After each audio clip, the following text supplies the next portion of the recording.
کہ نبی پاک صلی اللہ علیہ وسلم اپنے اہل بیت سے بے انتہا محبت رکھتے تھے۔ چنانچہ جب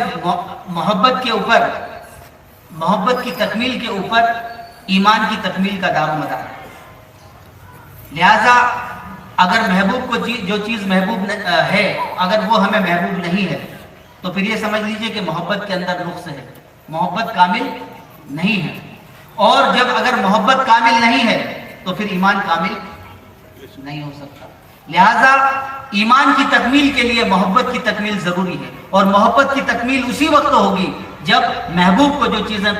پسند ہے تو محبت کرنے والے کو وہ چیزیں بھی پسند ہو اور ان چیزوں سے بھی محبت ہو۔ چنانچہ حدیث شریف میں آتا ہے، حضرت مطلب بن ربیعہ رضی اللہ تعالی عنہ کی روایت ہے، وہ کہتے ہیں کہ میں نبی کریم صلی اللہ علیہ وسلم کی خدمت میں حاضر تھا کہ اس وقت آپ صلی اللہ علیہ وسلم کے پیارے چچا حضرت عباس وہ بڑے غصے کے عالم میں تشریف لاتے ہیں، بڑے غصے کے عالم میں تشریف لاتے ہیں۔ تو نبی کریم صلی اللہ علیہ وسلم نے جب دیکھا ان کے اس غصے کو تو کہا کہ کیا بات ہے، تم اتنے ناراض کیوں ہو؟ تو حضرت عباس رضی اللہ تعالی عنہ نے عرض کیا کہ یا رسول اللہ صلی اللہ علیہ وسلم، یہ اہل قریش اور ہمارے درمیان کیا معاملہ ہے؟ یہ قریش کے لوگ جب دوسروں سے ملتے ہیں تو بڑی خندہ پیشانی کے ساتھ ملتے ہیں، بڑی محبتوں کے ساتھ ملتے ہیں اور بڑی فراخ دلی کے ساتھ ملتے ہیں، ان سے بولتے چالتے ہیں، ہنستے ہیں، لیکن جب ہم سے ملاقات کرتے ہیں تو پھر یہ اس طریقے سے پیش نہیں آتے، یعنی گویا کہ یہ گریز کرتے ہیں، ان کے چہروں کا جو ہے وہ چہروں کے تیور بدل جاتے ہیں۔ تو جب نبی کریم صلی اللہ علیہ وسلم نے یہ بات سنی تو غصے سے آپ کا چہرہ انور سرخ ہو گیا۔ آپ نے فرمایا قسم ہے اس ذات کی جس کے ہاتھ میں میری جان ہے کہ کوئی شخص اس وقت تک کامل مومن نہیں ہو سکتا جب تک کہ وہ تم اہل بیت سے میری محبت کی خاطر اور اللہ تبارک تعالیٰ کی خاطر تم سے محبت نہ رکھے۔ اس وقت تک کوئی شخص مومن نہیں ہو سکتا۔ اور پھر آپ صلی اللہ علیہ وسلم نے آگے فرمایا کہ لوگوں کو مخاطب کر کے آپ نے فرمایا اور بتایا کہ جو چچا ہوتا ہے وہ باپ کی مانند ہوتا ہے۔ خیر، تو اس حدیث شریف میں نبی کریم صلی اللہ علیہ وسلم نے یہ بتایا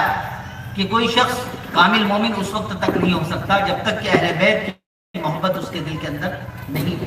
اسی طریقے سے حدیث شریف میں آتا ہے احب اللہ لما یغزوکم من نعمہ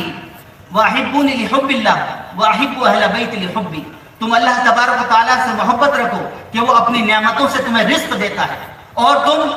مجھ سے محبت رکھو اللہ کی محبت کی خاطر اور میری محبت کی خاطر میرے اہل بیت سے محبت رکھو۔ نعرے تکبیر، نعرے رسالت۔ میرے محترم بزرگوں اور دوستوں، آپ لوگ بہت سے مقررین کرام کو سنیں گے اور وہ بہت ہی اچھی طریقے سے انداز سے بیان کرتے ہوں گے، میں سادہ طریقے سے بات کرنے کا عادی ہوں۔ خیر، ایک روایت اور میں آپ کے سامنے بیان کر دوں اور اس کے بعد میں رخصتی لوں گا۔ میں زیادہ لمبی گفتگو نہیں کروں گا کیونکہ مقررین کرام وہ منتظر ہیں اور آپ لوگ بھی غالباً منتظر ہوں گے ان کو سننے کے لیے،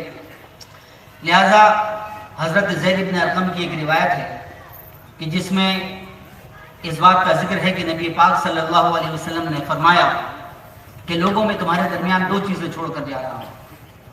اگر تم اس کو مضبوطی سے پکڑ لو گے تو تم کبھی گمراہ نہیں ہوگے۔ ایک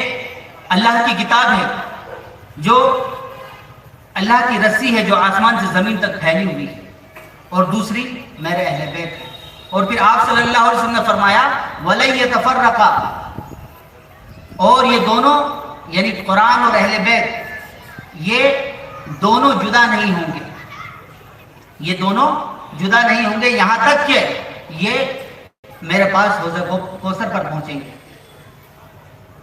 تو آپ صلی اللہ علیہ وسلم نے مزید فرمایا کہ فَانظُرُوا كَيْفَ تَخْلُفُونِ من بعد كيف تخلفون فيهما او كما قال علیہ الصلوۃ والسلام۔ تو آپ صلی اللہ علیہ وسلم نے فرمایا کہ پھر تم لوگ سوچ لو، لوگوں تم یہ سوچ لو کہ تم میرے بعد ان دونوں کے ساتھ کیسا سلوک کرو گے اور ان کے ساتھ کیسے پیش آؤ گے۔ چنانچہ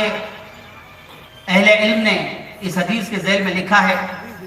کہ قرآن اور اہل بیت یہ قیامت کے جتنے بھی مراحل ہوں گے ان میں تمام مراحل کے اندر ایک ساتھ ہوں گے.